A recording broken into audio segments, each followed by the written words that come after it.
Good evening बच्चों, स्वागत है आपके अपने यूट्यूब चैनल जिज्ञासा क्लासेस में। मैं आज आप लोगों के लिए लुसेंट का तीसरा लेक्चर लेकर आया हूं, जो कि यह लुसेंट का जो है टोटल ऑब्जेक्टिव सीरीज रहेगा। जितना हम लोग लेक्चर 1 में और लेक्चर 2 में जितना हम प्राचीन इतिहास के बारे में पढ़े हैं, उसका जो है यह ऑब्जेक्टिव सेट रहेगा। ऑब्जेक्टिव टेस्ट टाइप का एक ले रहे हैं, जो कि यह प्राचीन इतिहास का निचोड़ है। ठीक है। और जो भी एग्जामिनेशन में यह सीधे क्वेश्चन देखने को मिलते हैं, ध्यान दे के पढ़िए इस सेशन को। चलिए बिना देरी का यह सेशन स्टार्ट किया जाए।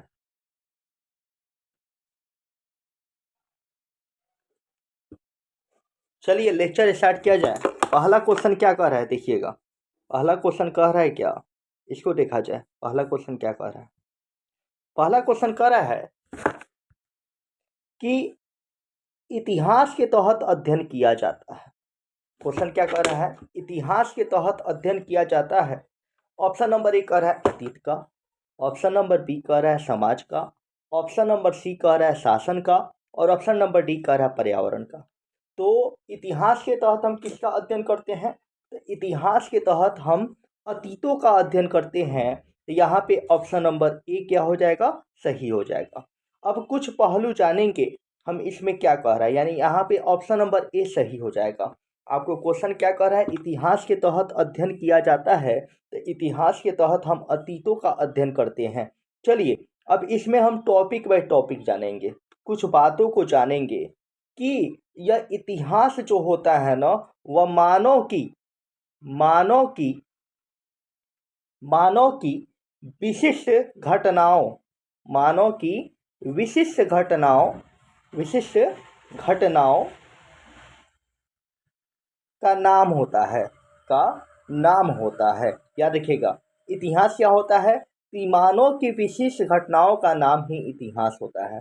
या ऐसे भी आप कह सकते हैं कि प्राचीनतम से नवीनतम की ओर, क्या, प्राचीनतम से नवीनतम की ओर नवीनतम की ओर नवीनतम की ओर आने वाली और आने वाली घटनाओं को, आने वाली मानव जाति संबंधित घटनाओं को, मानव जाति संबंधी घटनाओं को, संबंधी घटित घटनाओं को ही क्या कहा जाता है, इतिहास कहा जाता है। तो आप समझ गए कि यहाँ पे ऑप्शन नंबर ए सही होगा, यानी इतिहास के तहत किसका अध्ययन किया जाता है, तो इतिहास के तहत हम जो है वही अतीत का अध्ययन करते हैं।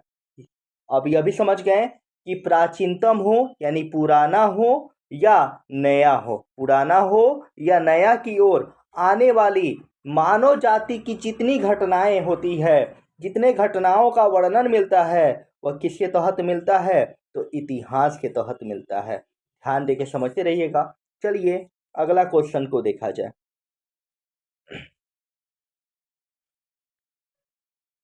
देखिए क्वेश्चन नंबर सेकेंड क्या कह रहा है कि प्रथम यूनानी इतिहासकार कौन थे। Very good question. कह रहा है क्या कि प्रथम यूनानी इतिहासकार कौन थे। ऑप्शन नंबर ए कह रहा है हेरोडोटस, ऑप्शन नंबर बी कह रहा है मेजनी, ऑप्शन नंबर सी कह रहा है होमर, और ऑप्शन नंबर डी कह रहा है इनमें से कोई नहीं। तो आप लोग को यहाँ पे याद रखना है कि यहाँ पे ऑप्शन नंबर ए सही होगा, यानी प्रथम यूनानी इतिहासकार जो थे वह हेरोडोटस थे। अब चलिए थोड़ा सा हेरोडोटस के बारे में हम लोग जान लिया जाए। यहाँ पे ऑप्शन नंबर ए सही होगा। अब चलिए हम लोग हेरोडोटस के बारे में जान लें कि याद रखिएगा, हेरोडोटस के बारे में जानने के लिए हमें क्या देखना होगा कि यूनान के प्रथम इतिहासकार, यूनान के प्रथम इतिहासकार प्रथम इतिहासकार एवं याद रखिएगा भूगोलवेता भूगोलवेता याद रखिएगा। पूछ देगा यूनान के प्रथम इतिहासकार एवं भूगोलवेता कौन थे, तो हेरोडोटस थे। याद रखिएगा, पूछ देता है क्वेश्चन यूनान के प्रथम इतिहासकार एवं भूगोलवेता कौन थे, तो हेरोडोटस थे। और याद रखिएगा इन्होंने, याद रखिएगा क्वेश्चन क्या पूछेगा, इन्होंने अपने इतिहास का विषय पेलोपोनेशियन युद्ध को बनाया था। याद रखिएगा, और इन्होंने हिस्टोरिका नामक पुस्तक लिखी थी। हम लोग अभी क्या किया जाने कि हिस्टोरिका नामक पुस्तक किनके द्वारा लिखा गया, हिस्टोरिका हिस्टोरिका नामक पुस्तक किनके द्वारा लिखा गया? तो हेरोडोटस के द्वारा। प्रथम यूनानी इतिहासकार कौन थे? तो हेरोडोटस थे। हेरोडोटस से याद रखिएगा, प्रथम यूनानी इतिहासकार कौन थे? तो हेरोडोटस से। हिस्टोरिका नामक पुस्तक किसके द्वारा लिखा गया? हेरोडोटस के द्वारा लिखा गया, याद रखिएगा। चलिए, क्वेश्चन हम लोग समझ गए कि प्रथम यूनानी इतिहासकार कौन थे? याद रखिएगा, हेरोडोटस थे। और याद रखिएगा, इनके द्वारा द हिस्टोरिका नामक पुस्तक भी लिखा गया। याद रखिएगा, इनके द्वारा क्या लिखा गया? हिस्टोरिका नामक पुस्तक लिखा गया था। हिस्टोरिका नामक पुस्तक किनके द्वारा लिखा गया? तो हेरोडोटस के द्वारा लिखा गया। और याद रखिएगा, यह जो थे ना, यूनान के प्रथम इतिहासकार, याद रखिएगा, इतिहासकार और भूगोलवेता थे। इतिहासकार और भूगोलवेता थे।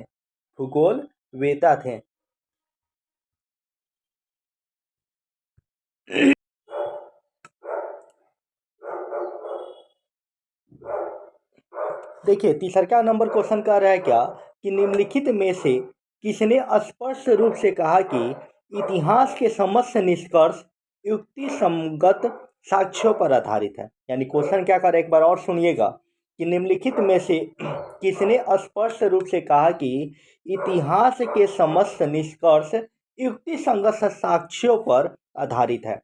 तो ऑप्शन नंबर ए कह रहा है हेरोडोटस, ऑप्शन नंबर बी कह रहा है थ्यूसाइडिस, ऑप्शन नंबर सी कह रहा है नेपोलियन, और ऑप्शन नंबर डी कह रहा है इनमें से कोई नहीं। तो यहाँ पे ऑप्शन नंबर ए होगा, यानी कि थ्यूसाइडियस जो थे उन्होंने कहा था। ऑप्शन नंबर बी होगा, सॉरी, यहाँ पे ऑप्शन नंबर बी होगा। उनके द्वारा कहा गया था कि इतिहास के समस्त निष्कर्ष युक्ति संगत साक्ष्यों पर आधारित है। यह क्वेश्चन याद रखिएगा, क्योंकि यह क्वेश्चन जो है नेट जेआरएफ 2012 में यह क्वेश्चन पूछा हुआ है। नेट जेआरएफ 2012 में, नेशनल एबिलिटी टेस्ट 2012 में यह क्वेश्चन पूछा हुआ है कि निम्नलिखित में से किसने स्पष्ट किया है कि इतिहास के समस्त निष्कर्ष युक्ति संगत साक्ष्यों पर आधारित है? तो ऑप्शन नंबर ए कह रहा है हेरोडोटस, ऑप्शन नंबर बी कह रहा है थ्यूसाइडिस, ऑप्शन नंबर सी कह रहा है नेपोलियन, और ऑप्शन नंबर डी कह रहा है इनमें से कोई नहीं। तो यहाँ पे आंसर हो जाएगा ऑप्शन नंबर बी, यानी कि थ्यूसाइडिस जो थे उनके द्वारा जो है इतिहास के समस्त निष्कर्ष युक्ति संग साक्ष्यों पर आधारित है, यह स्पष्ट रूप से उन्होंने बताया था। सबसे पहले हम देखेंगे क्या कि हिकैटियस को भूगोल का पिता कहा गया है। हिकैटियस जो है ना, हिकैटियस को भूगोल का पिता कहा गया है। यानी भूगोल का पिता किसे कहा गया है? तो हिकैटियस को। अगर पूछ दे आपसे कि याद रखिएगा इतिहास का पिता किसे कहा गया है, इतिहास का पिता किसे कहा गया है, तो आप लोग याद रखिएगा हेरोडोटस को इतिहास का पिता कहा गया। हेरोडोटस को इतिहास का पिता कहा गया है। चलिए, नेक्स्ट क्वेश्चन क्या कह रहा है, इसको देखा जाए।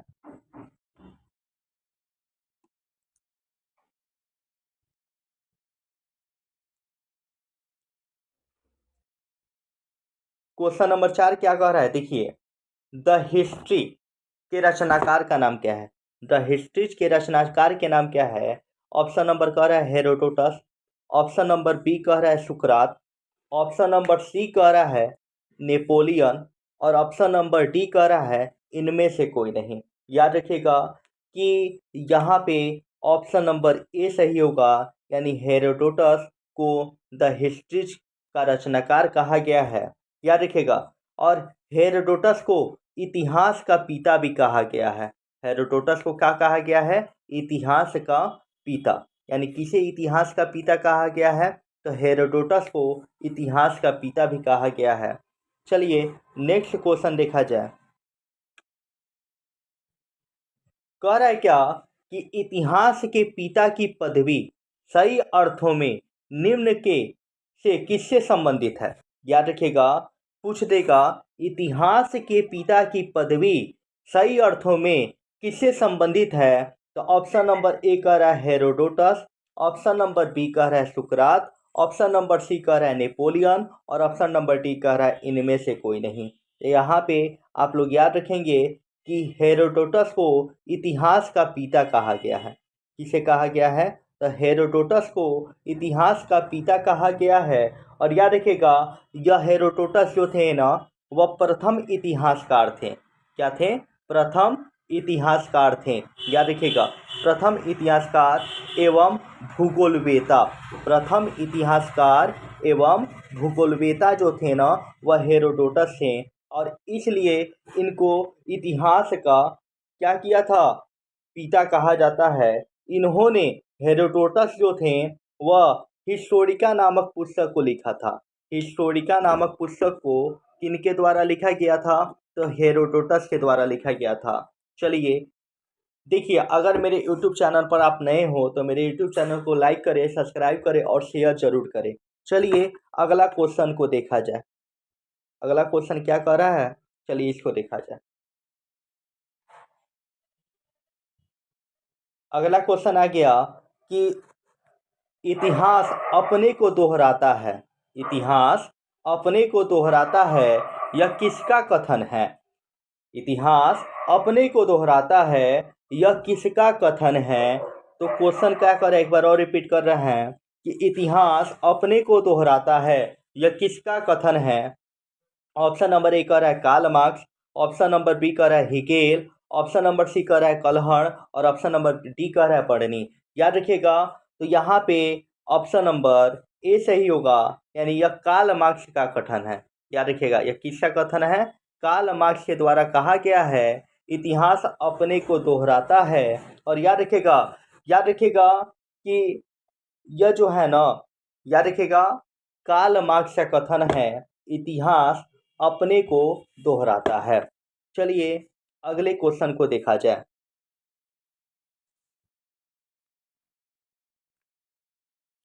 देखिए क्वेश्चन 7वां नंबर क्वेश्चन क्या कह रहा है कि हम इतिहास से यही सीखते हैं।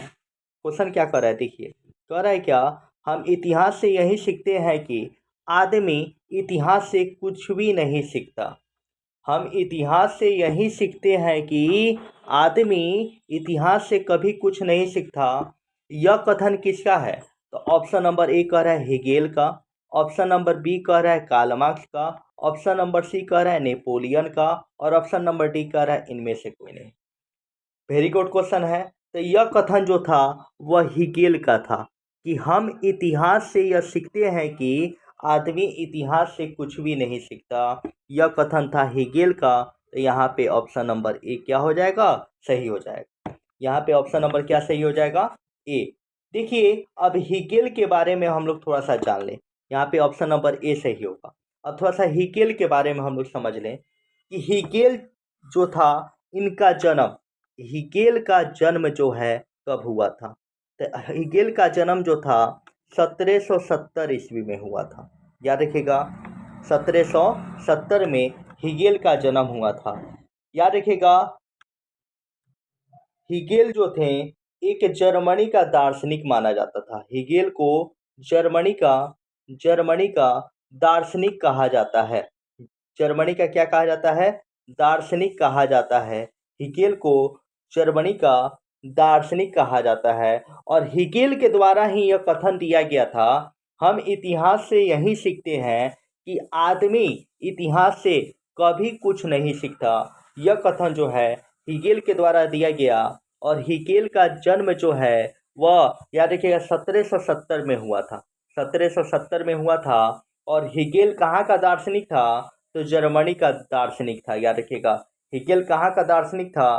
तो जर्मनी का दार्शनिक था। याद रखिएगा, कहाँ का दार्शनिक था? तो जर्मनी का दार्शनिक था। चलिए नेक्स्ट क्वेश्चन को देखा जाए।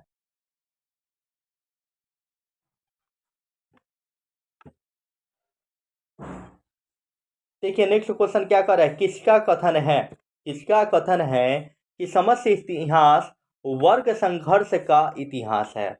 यह किसका कथन है कि समस्त इतिहास जो है वह वर्ग संघर्ष का इतिहास है? ऑप्शन नंबर ए कह रहा है Karl Marx, option number B कह रहा है नेपोलियन, ऑप्शन नंबर सी कह रहा है राजेंद्र प्रसाद और ऑप्शन नंबर डी कह रहा है कीचो। तो यहाँ पे ऑप्शन नंबर ए सही होगा। यानी यह कथन जो है वह कार्ल मार्क्स का है। यानी कि समस्त इतिहास जो है वर्ग संघर्ष का इतिहास है। यह जो है कथन कार्ल मार्क्स के द्वारा दिया गया। याद रखिएगा किनके द्वारा दिया गया? कार्ल मार्क्स के द्वारा दिया गया। अब कार्ल मार्क्स के बारे में थोड़ा सा समझ लिया जाए कि देखिए कार्ल मार्क्स के बारे में थोड़ा सा समझ लिया जाए। कार्ल मार्क्स द्वारा प्रति वर्ग संघर्ष का सिद्धांत जो है प्रतिपादित किया गया और उनके द्वारा यह भी बोला गया कि समस्त इतिहास वर्ग संघर्ष का इतिहास है। यह कथन जो है वह कार्ल मार्क्स के द्वारा दिया गया था। चलिए नेक्स्ट क्वेश्चन को देखा जाए।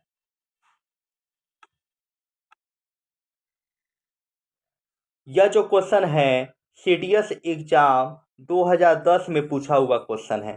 सीडीएस एग्जाम 2010 में यह पूछा क्वेश्चन है। आप लोग ध्यान देकर यह सेशन को पढ़िएगा। कोई ना कोई क्वेश्चन जो है यह टेस्ट में 25 क्वेश्चन में यह क्वेश्चन जो है हर एग्जामिनेशन में पूछा हुआ क्वेश्चन है। आपको हम बताते चल रहे हैं कि नेट जीआरएफ में भी क्वेश्चन पूछा हुआ है, बीपीएससी में भी क्वेश्चन पूछा हुआ है, आपको सीडीएस एग्जाम में भी क्वेश्चन पूछा हुआ है। यह क्वेश्चन जो है जो कि अभी बता रहे हैं हम आपको, यह सीडीएस एग्जामिनेशन 2010 में पूछा हुआ क्वेश्चन है। चलिए अगर मेरे यूट्यूब चैनल पर नए हो तो मेरे यूट्यूब चैनल को लाइक करें, सब्सक्राइब करें और शेयर जरूर करें। ठीक है, चलिए ध्यान दीजिएगा कि यह क्वेश्चन सीडीएस एग्जाम 2010 में पूछा हुआ है। सीडीएस एग्जाम 2010 में पूछा हुआ क्वेश्चन है। चलिए ध्यान दे के समझेंगे अब क्वेश्चन को। चलिए कह रहा है क्या, निम्नलिखित में से कौन सा एक इतिहास के विषय में मार्क्स के दृष्टिकोण का संक्षिप्त वर्णन करता है? याद रखिएगा ऑप्शन नंबर ए कह रहा है इतिहास विभिन्न व्यक्तियों के बीचों का मुद्दों का अभिलेख है। दूसरा का नंबर बी नंबर ऑप्शन कह रहा है क्या कि इतिहास शोषक और शोधित वर्गों के बीच का संघर्ष का सिलसिला है। ऑप्शन नंबर सी कह रहा है इतिहास अतीत की घटनाओं का विश्वसनीय अभिलेख है। और ऑप्शन नंबर डी कह रहा है इनमें से कोई नहीं। तो याद रखिएगा यहाँ पे एक बार समझिएगा, मार्क्स कार्ल मार्क्स जो थे वह साम्यवादी आलोचक थे। याद रखिएगा कार्ल मार्क्स जो थे ना वह साम्यवादी आलोचक थे। और याद रखिएगा मार्क्स कौन थे जी? तो साम्यवादी आलोचक थे, साम्यवादी आलोचक थे।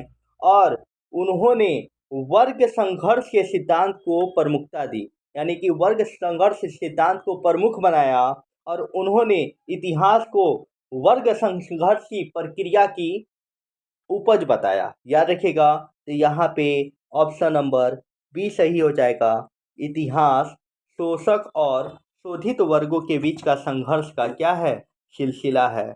यह कथन जो है, यह विवरण जो है वह कार्ल मार्क्स के द्वारा बताया गया। चलिए नेक्स्ट क्वेश्चन को देखा जाए। कह रहा है क्या क्वेश्चन? क्वेश्चन कह रहा है कि निम्नलिखित में से किसने द्वंद्वात्मक भौतिकवाद का सिद्धांत का प्रतिपादन किया? तो जहाँ तक द्वंद्वात्मक भौतिकवाद का सिद्धांत जो है वह याद रखिएगा मार्क्स के द्वारा, मार्क्स का पूरा नाम कार्ल मार्क्स, याद रखिएगा कार्ल मार्क्स के द्वारा दिया गया था, प्रतिपादन किया गया था। किनके द्वारा प्रतिपादन किया गया था? तो कार्ल मार्क्स के द्वारा प्रतिपादन किया गया था। अगला क्वेश्चन को देखा जाए कि ने वर्ग संघर्ष की प्रक्रिया कार्ल मार्क्स ने वर्ग संघर्ष की प्रक्रिया याद रखिएगा को निम्नलिखित में से किस सिद्धांत की मदद से समझाया? याद रखिएगा ऑप्शन नंबर ए कह रहा है आधुनिकवाद या उदारवाद। ऑप्शन नंबर बी कह रहा है अस्थितिवाद। ऑप्शन नंबर सी कह रहा है डार्विन का विकासवाद। और ऑप्शन नंबर डी कह रहा है द्वंद्वात्मक भौतिकवाद। तो यहाँ पे ऑप्शन नंबर डी सही होगा। चलिए नेक्स्ट क्वेश्चन को देखा जाए।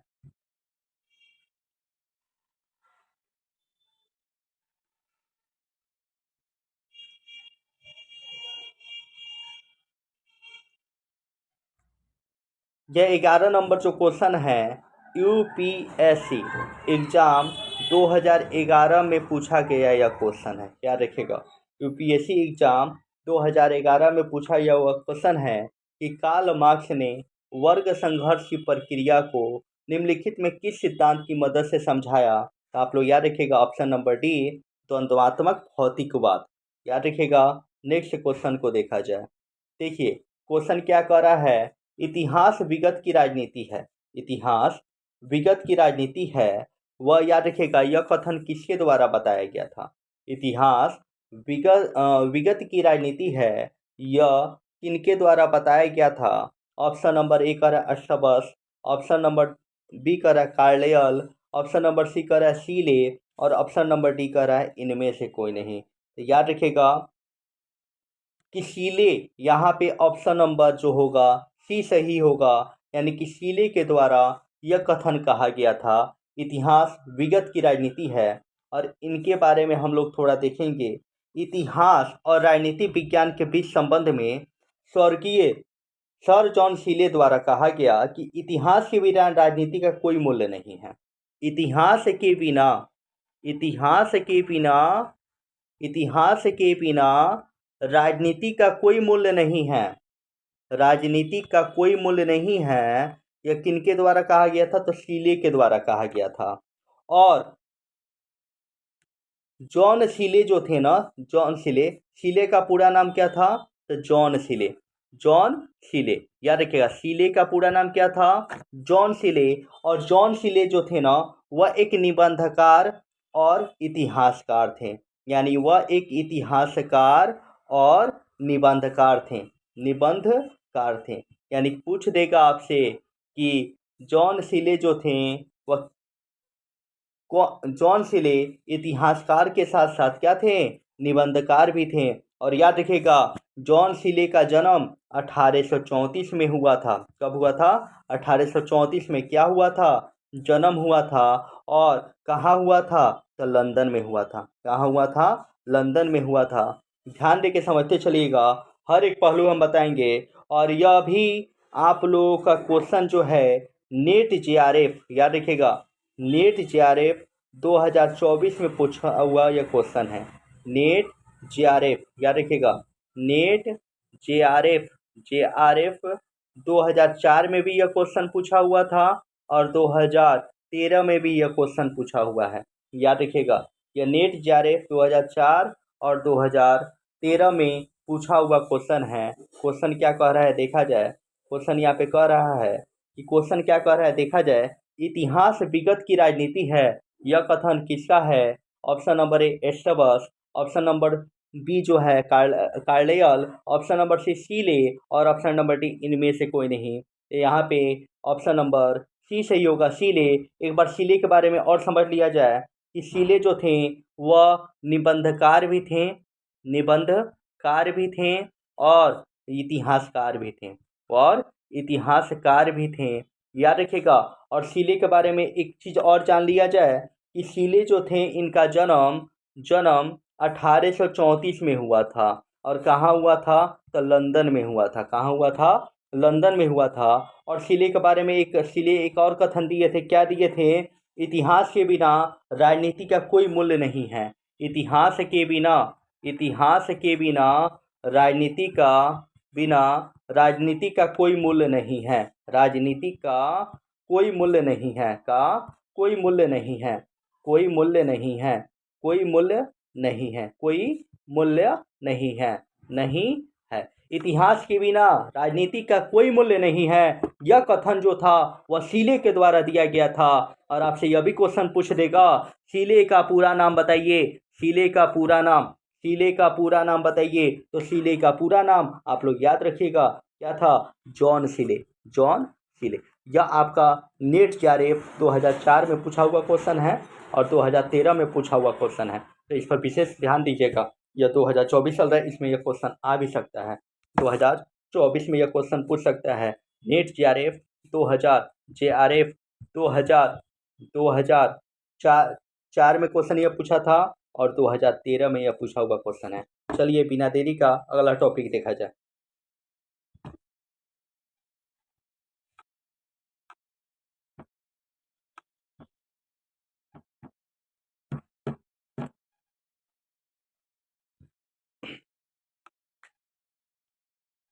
यह क्वेश्चन जो है नेट जेआरएफ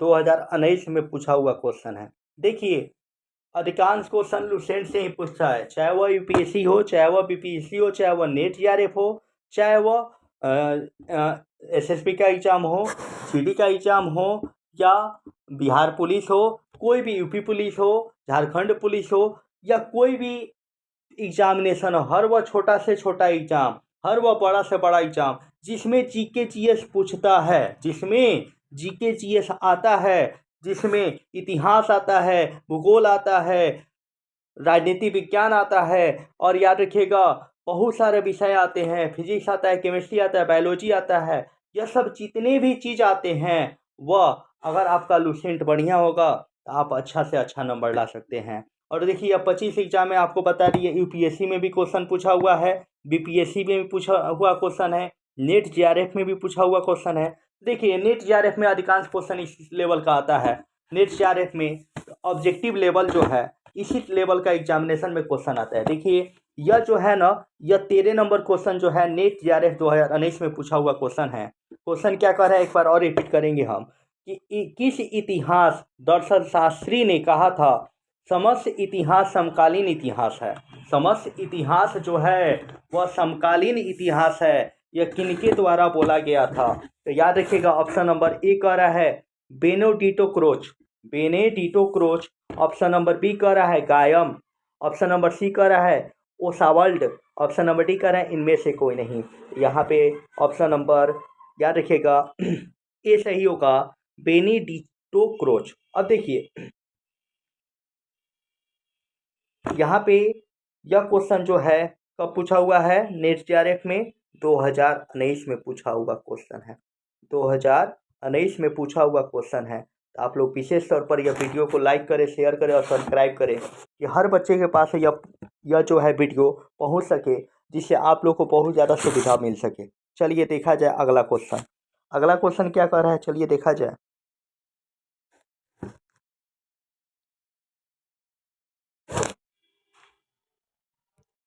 तो यह भी क्वेश्चन जो है ना नेट जेआरएफ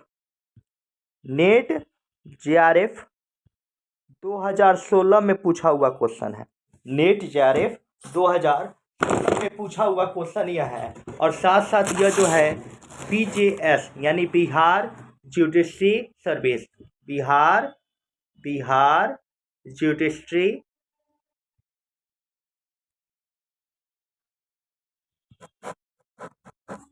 सर्विस में पूछा हुआ यह क्वेश्चन है। यह कब क्वेश्चन दिया था? यह बिहार जुडिशरी सर्विस में 2016 में भी यह क्वेश्चन दिया हुआ था। यानी यह वीडियो जो है आप लोग के लिए अति महत्वपूर्ण है, जो कि यह नेट जेआरएफ 2000 याद रखिएगा 16 में यह पूछा हुआ क्वेश्चन है। चलिए ध्यान देके समझिएगा क्या कह रहा है। कह रहा है क्या? इतिहास अतीत एवं वर्तमान के बीच अंतविहीन वार्ता है।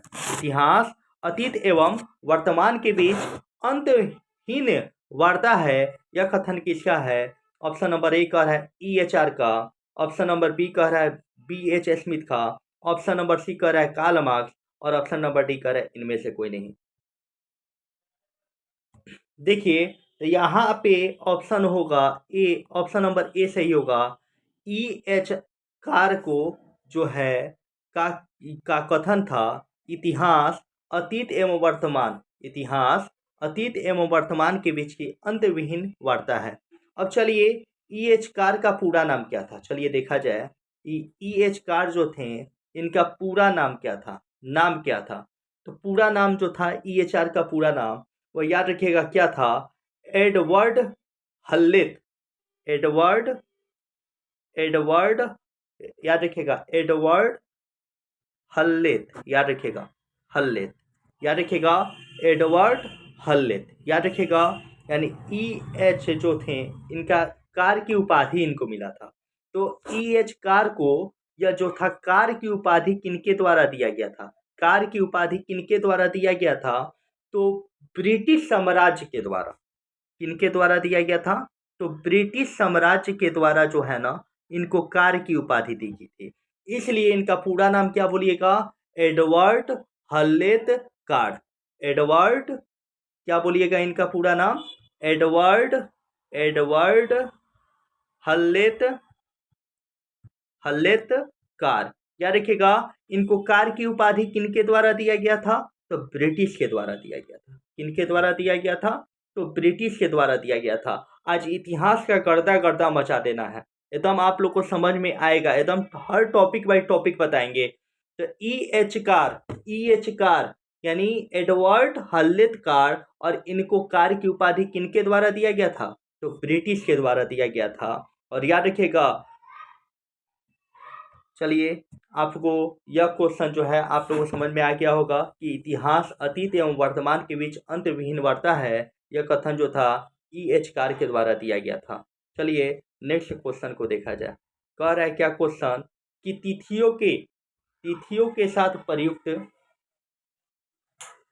देखिए तिथियों के साथ प्रयुक्त होने वाला बीसी किसका संक्षिप्त रूप है? BC, before Christ. बीसी का पूरा नाम होता है बिफोर क्रिस्ट। बीसी का मतलब होता है ईसा मसीह। ईसा मसीह ईसा मसीह के जन्म के पहले, पहले का समय क्या कहलाता है? बीसी कहलाता है, जिसे ईसा पूर्व कहा जाता है। जिसे क्या कहा जाता है? ईसा पूर्व कहा जाता है। याद रखिएगा, द बिफोर क्रिस्ट, यहाँ पे ऑप्शन नंबर ए सही हो जाएगा। चलिए नेक्स्ट क्वेश्चन को देखा जाए। नेक्स्ट क्वेश्चन क्या कह रहा है कि तिथियों के प्रयुक्त होने वाला एडी का पूर्ण रूप होता है। यानी कि यहाँ पे कह रहा है तिथियों को प्रयुक्त होने वाला एडी का पूर्ण रूप होता है।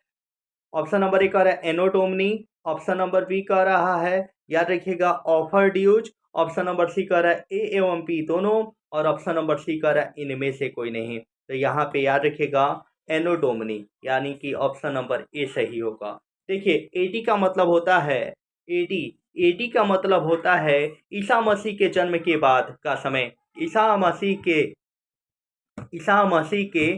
जन्म के बाद का समय, जन्म के बाद का समय। याद रखिएगा, एडी पूछेगा तो एनोटोमनी यानी ईसा मसीह के जन्म के बाद का समय। बीसी पूछेगा,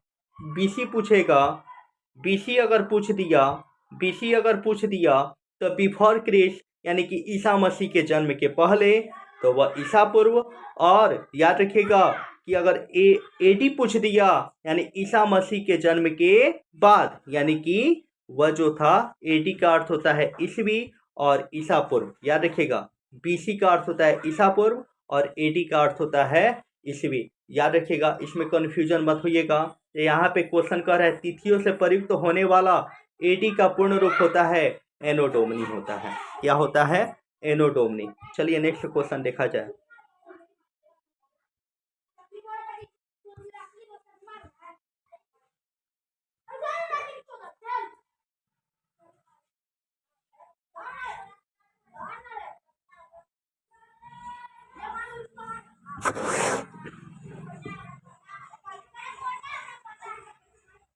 देखिए क्वेश्चन क्या कर रहा है, वर्ष 50 ईसा पूर्व, इसका अर्थ क्या होता है? वर्ष 50 ईसा पूर्व यानी यह क्या होता है? देखिए वर्ष 150 ईसा पूर्व के पहले आता है।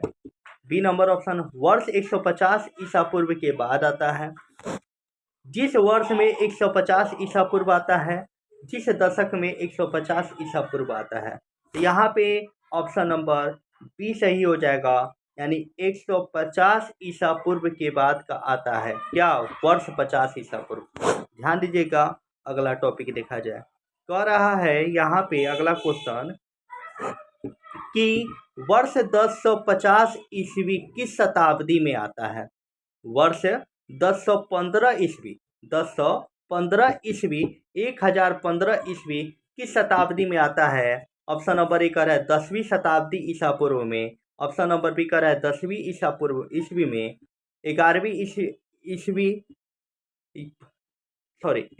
ईसा पूर्व शताब्दी में, और 11वीं ईस्वी शताब्दी में। तो यहाँ पे ऑप्शन नंबर डी सही हो जाएगा, यानी 11वीं ईस्वी शताब्दी में जो था वर्ष 1015 आता है।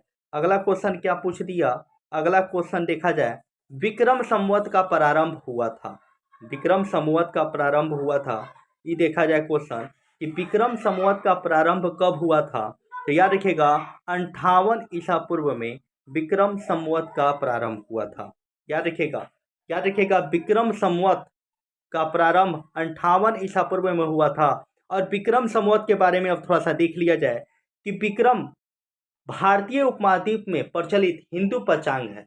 विक्रमी जो है, विक्रमी विक्रमी जो है भारतीय उपमहाद्वीप में प्रचलित हिंदू पंचांग है। भारत में यह अनेक राज्यों में प्रचलित पारंपरिक पंचांग है। प्रायः यह माना जाता है कि विक्रमी संवत का आरंभ 58 ईसा पूर्व में हुआ था। यानी कब हुआ था, 58 ईसा पूर्व में विक्रम संवत का प्रारंभ हुआ था। चलिए अगला देखिएगा कि क्वेश्चन कह रहा है शक संवत का आरंभ। यह जो है एसएससी एग्जाम 2000 में पूछा हुआ क्वेश्चन है, 2008 में पूछा हुआ क्वेश्चन है। याद रखिएगा CRF 2008 में पूछा हुआ क्वेश्चन है। यह क्वेश्चन जो है WBPSC ठीक है 2008 में पूछा हुआ क्वेश्चन है। और याद रखिएगा JPSC 2008 में पूछा हुआ क्वेश्चन है। यानी कि यह क्वेश्चन इतने सारे एग्जामों में पूछा हुआ क्वेश्चन है। तो ध्यान दे के चलिए देखा जाए कि शक संवत का प्रारंभ किस सम्राट के समकाल में हुआ था। ऑप्शन नंबर ए याद रखिएगा Ashok, option number B Kanishka, option number C Harsh और ऑप्शन नंबर डी इनमें से कोई नहीं। तो प्यारे बच्चों यहाँ पे ऑप्शन नंबर बी सही होगा, यानी कनिष्क के द्वारा। और आप लोग को कनिष्क के बारे में बता दे रहे हैं कि शक संवत पूछ देगा तो भारत का राष्ट्रीय संवत, भारत का राष्ट्रीय संवत जो है, याद रखिएगा राष्ट्रीय संवत जो है वह कौन सा संवत है, तो शक संवत को कहा जाता है। यहाँ पे एक डिटेल में हम बता दे रहे हैं कि भारत का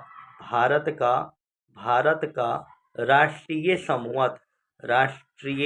संवत जो है वह कौन सा संवत है, तो शक संवत है। कौन सा संवत है, शक संवत जो है वह भारत का राष्ट्रीय संवत है। और याद रखिएगा कुषाण वंश का प्रतापी शासक जो था वह कनिष्क था। याद रखिएगा इनके शासन काल में शक संवत का प्रारंभ किया गया था। यहाँ पे ऑप्शन नंबर बी सही होगा। चलिए नेक्स्ट क्वेश्चन देखा जाए कि भारत का राष्ट्रीय पंचांग किस संवत पर आधारित है। याद रखिएगा भारत का राष्ट्रीय पंचांग किस संवत पर आधारित है। यह एसएससी एग्जाम 1999 में पूछा हुआ क्वेश्चन है। 1999 में पूछा हुआ क्वेश्चन है। क्वेश्चन क्या कह रहा है देखा जाएगा। क्वेश्चन कह रहा है क्या कि भारत का राष्ट्रीय पंचांग किस संवत पर आधारित है। तो भारत का राष्ट्रीय पंचांग जो है वह शक संवत पर आधारित है, जिसकी शुरुआत 78 ईस्वी से में हुई थी। जिसकी शुरुआत कब हुआ था, 78 ईस्वी में हुआ था। और किस शासक के राज्य अभिषेक के कारण हुआ था, राज्य अभिषेक की शुरुआत हुआ था, तो कनिष्क के राज्य अभिषेक से शक संवत की शुरुआत हुई थी। कनिष्क का जब राज अभिषेक हुआ था तभी क्या हुआ था जी, शक संवत की शुरुआत हुई थी। और यह जो है शक संवत पर आधारित कौन सा पंचांग है, तो भारत का राष्ट्रीय पंचांग है। ध्यान दे के समझिएगा। अगला टॉपिक देखा जाए। अगला टॉपिक क्या कह रहा है कि गुप्त संवत का प्रारंभ, याद रखिएगा चंद्रगुप्त प्रथम के द्वारा किया गया था। तो आपको बच्चा को पता है कि गुप्त संवत का प्रारंभ किनके द्वारा किया गया था, तो चंद्रगुप्त प्रथम के द्वारा किया गया था। यहाँ पे क्वेश्चन देखा जाए कि गुप्त संवत का प्रारंभ करने का श्रेय किसे दिया जाता है, तो गुप्त संवत का प्रारंभ करने का श्रेय ऑप्शन नंबर ए कह रहा है चंद्रगुप्त प्रथम, ऑप्शन नंबर बी कह रहा है चंद्रगुप्त द्वितीय, ऑप्शन नंबर सी कह रहा है समुद्रगुप्त, ऑप्शन नंबर डी कह रहा है स्कंदगुप्त। यहाँ पे आप लोग को बच्चा को पता होता है कि क्वेश्चन क्या कह रहा है कि गुप्त संवत का प्रारंभ करने वाला श्रेय किसको दिया जाता है, तो चंद्रगुप्त प्रथम को दिया जाता है। देखिएगा चंद्रगुप्त प्रथम ने अपने शासनकाल में एक नया संवत चलाया था। याद रखिएगा, चंद्रगुप्त प्रथम ने अपने शासनकाल में चंद्रगुप्त चंद्रगुप्त प्रथम ने प्रथम ने अपने शासन काल में एक नया संवत चलाया था, जिसे हम क्या कहते हैं, गुप्त संवत कहते हैं। जिसे हम क्या कहते हैं, गुप्त संवत कहते हैं। और गुप्त संवत कब से कब तक चलाया गया था, तो 319 से लेकर 320 ईस्वी तक चला था। 319 से 320 ईस्वी तक चला था। वह कौन सा संवत था, गुप्त संवत। यानी गुप्त संवत 319 से 320 तक किया गया था। और याद रखिएगा, चलाया गया था। और यह किनके द्वारा चलाया गया था, चंद्रगुप्त प्रथम के द्वारा चलाया गया था। और चंद्रगुप्त प्रथम ने अपने शासनकाल में जो थे ना, शासनकाल में एक संवत की शुरुआत की, जिसे हम क्या कहते हैं, गुप्त संवत कहते हैं। क्या कहते हैं, गुप्त संवत कहते हैं। चलिए अगला टॉपिक हम लोग देखा जाए। देखिए नेक्स्ट क्वेश्चन क्या कह रहा है, चंद्रगुप्त प्रथम ने गुप्त संवत का प्रारंभ किस उपलक्ष्य में किया था। ऑप्शन नंबर ए कह रहा है अपने राज्यारोहण के स्मारक के रूप में। ऑप्शन नंबर सी बी कह रहा है शकों के उन्मूलन के उपलक्ष्यों में। ऑप्शन नंबर सी कह रहा है ए एवं बी दोनों। ऑप्शन नंबर डी कह रहा है इनमें से कोई नहीं। तो बच्चों यहाँ पे ऑप्शन नंबर ए सही होगा। चंद्रगुप्त प्रथम ने गुप्त वंश को एक साम्राज्य की प्रतिष्ठा प्रदान की। याद रखिएगा, गुप्त वंश को जो है ना, याद रखिए, गुप्त वंश को साम्राज्य की प्रतिष्ठा प्रदान की। इसे ही इतिहास में एक नए संवत, गुप्त संवत का श्रेय दिया जाता है। यानी चंद्रगुप्त प्रथम ने गुप्त संवत का प्रारंभ अपने राज्यारोहण के स्मारक के रूप में किया था। याद रखिएगा। अगला क्वेश्चन देखिए, चला देखा जाए। हर्षवर्धन के समय, अगला क्वेश्चन क्या कह रहा है कि हर्षवर्धन ने 606 ईस्वी में, याद रखिएगा, हर्षवर्धन ने 606 ईस्वी में हर्ष संवत की स्थापना किस उपलक्ष्य में किया था। ऑप्शन नंबर ए कह रहा अपने राज्यारोहण के उपलक्ष्य में, कन्नौज पर अधिकार के उपलक्ष्य में, सी नंबर सिंध विजय के उपलक्ष्य में, और डी नंबर पूर्वी भारत की विजय के उपलक्ष्य में। तो यहाँ पे ऑप्शन नंबर ए सही हो जाएगा। यानी अपने राज्यारोहण के उपलक्ष्य में जो था, हर्षवर्धन ने 606 ईस्वी के हर्ष संवत की स्थापना किया था। अगला क्वेश्चन देखा जाए क्या कह रहा है। लास्ट क्वेश्चन यह रहेगा, यह सेशन का जो है लास्ट क्वेश्चन रहेगा। चलिए देखा जाए क्वेश्चन क्या कह रहा है। क्वेश्चन कह रहा है क्या कि निम्नलिखित में वह कौन सा संवत है जो कलचुरियों के द्वारा प्रयुक्त किए जाने के कारण कलचुरी संवत भी कहलाया। ऑप्शन नंबर ए कह रहा है Vikram Samvat, option number B कह रहा है शक संवत, ऑप्शन नंबर सी कह रहा है त्रैकूट संवत, और ऑप्शन नंबर डी कह रहा है इनमें से कोई नहीं। तो यहाँ पे बाबू लोग, यहाँ पे कौन सा संवत हो जाएगा, तो ऑप्शन नंबर सी त्रैकूटक संवत हो जाएगा। और याद रखिएगा, कलचुरी शासक त्रैकूटक संवत का प्रयोग करते थे। यहाँ पे हम आपको समझा दे रहे हैं कि यह क्या होता है। यहाँ पे टॉपिक बाय टॉपिक समझिएगा कि कलचुरी शासक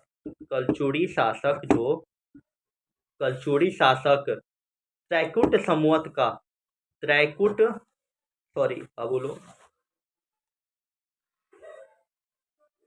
कलचुरी शासक त्रैकूट संवत का प्रयोग करते थे, त्रैकूटक संवत का प्रयोग